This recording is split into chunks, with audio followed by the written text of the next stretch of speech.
അപ്പോൾ കുറച്ച് ഉപ്പൊക്കെ കറക്റ്റാണ് കുറച്ചൊന്നും ഇട്ടത്. ഇനി കുറച്ച് മുളക് പൊടി, കുറച്ച് ചിക്കൻ മസാല,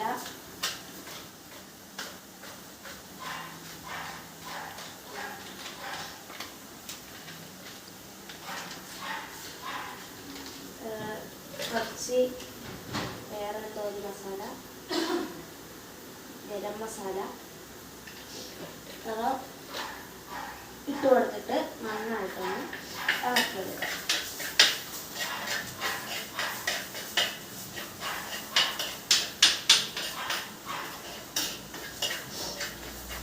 അപ്പം ഇത് കരിയാതെ നോക്കണം. അപ്പം ഇത് കരിയാതെ ഒന്ന് നമുക്ക് നന്നായിട്ട് ഇളക്കി എടുത്തിട്ട് കളയാം.